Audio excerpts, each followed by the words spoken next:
vous êtes entrepreneur et que vous êtes intéressé par le fait de vous enrichir de manière passive, aujourd'hui, on va parler de la Française des Jeux. C'est tout de suite.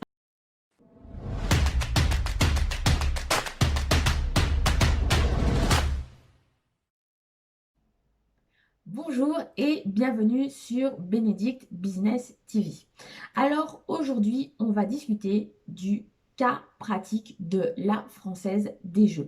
Qu'est-ce qui fait que je vous en parle aujourd'hui? C'est tout simplement que c'est l'introduction en bourse du moment et que je me pose la question de savoir s'il fallait que j'investisse ou pas. En effet, je suis persuadée que ni l'entrepreneuriat ni le salariat ne sont des moyens d'enrichissement passif. Et si jamais vous êtes entrepreneur, je crois fondamentalement qu'il n'y a absolument rien de mieux que de pouvoir s'enrichir de manière passive. Parce qu'on a trop d'exemples d'entrepreneurs qui se sont cassés la figure après des années et des années à s'être investis, à avoir fourni des emplois, à avoir permis à des familles de vivre et de se rendre compte qu'au bout de 10 ans, 20 ans, l'histoire s'arrête parce que à un moment, notre contexte économique, il change parce qu'à un moment, on est en récession, parce qu'à un moment, il y a une disruption sur le marché technologique et qui va faire que la donne va changer complètement au niveau de nos affaires. Et ce qui est dingue, c'est de se dire que après tout ça, tout ce travail, vous allez peut-être arriver à un moment de votre vie où vous allez avoir besoin d'aide, de support, peut-être de banquiers ou même de l'État et que vous n'allez pas nécessairement le trouver. Donc, il me semble essentiel de trouver d'autres stratégies pour pouvoir se mettre en sécurité financière. Ma stratégie préférée reste l'immobilier, mais je m'intéresse tout de même à la bourse. J'avoue que je suis une novice et c'est à ce titre que je me suis intéressée à la Française des Jeux. Alors bien évidemment, j'ai fait ce que je sais faire et je me suis intéressée à leurs informations financières. Et quand on est novice, c'est très intéressant de pouvoir investir dans une société que l'on sait avoir les reins solides. Et qu'est-ce qui me fait particulièrement tenir ce propos au sujet de la Française des Jeux? Alors, tout simplement, la Française des Jeux, c'est une société qui a dégagé l'année dernière 1,8 milliard d'euros de chiffre d'affaires. Et son résultat net s'est élevé à 170 millions d'euros. Alors, pour ceux qui ne savent pas ce que c'est que le résultat net, il s'agit du bénéfice de la société après impôt. Et ça veut dire quoi très exactement? Ça veut dire le profit, le gain qui a été généré après une année d'activité, après avoir payé toutes les charges et les impôts sur les sociétés.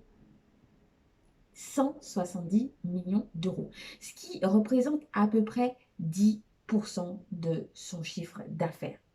Mais le troisième point qui m'intéresse encore davantage, c'est son niveau de trésorerie. L'année dernière, son niveau de trésorerie s'établissait à plus de 800 millions d'euros. Et oui, vous m'avez bien entendu, plus de 800 millions d'euros. Alors, qu'est-ce qui fait que la Française des Jeux est assise sur un tas d'or? C'est simple, c'est parce que la plupart des gens croient que c'est plus facile de devenir millionnaire en jouant qu'en travaillant ou en investissant ou en créant une société.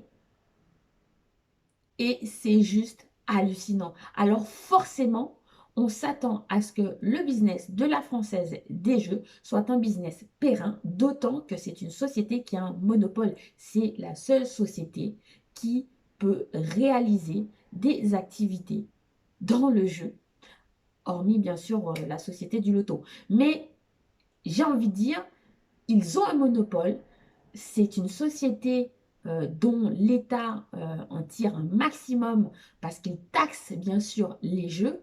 C'est un petit peu une vache à lait pour l'État. Et donc, croyez-moi que ça va rester le cas et que cette société va toujours bénéficier d'un monopole. Alors, très sincèrement, la Française des Jeux est une belle société. Mais personnellement, je n'y investirez pas. Et je vais vous dire pour quelle raison. Tout simplement parce que après chaque introduction en bourse, en général, il y a une chute. Et je dis bien en général. Ça veut dire quoi? Ça veut dire que vous allez aujourd'hui acheter une action à 19,50 € et finalement, elle va perdre de la valeur. Donc, si tant est que vous pensiez avoir une stratégie bon père de famille et de conserver, entre guillemets, votre capital, ça risque de ne pas être le cas. Et je dis bien, c'est un risque à prendre en compte. Et il se peut, peut-être, que l'action ne remonte jamais à son prix de départ, c'est-à-dire au prix de 19,50 €. Mais bien sûr, je ne connais pas le futur, mais ce sont des possibilités.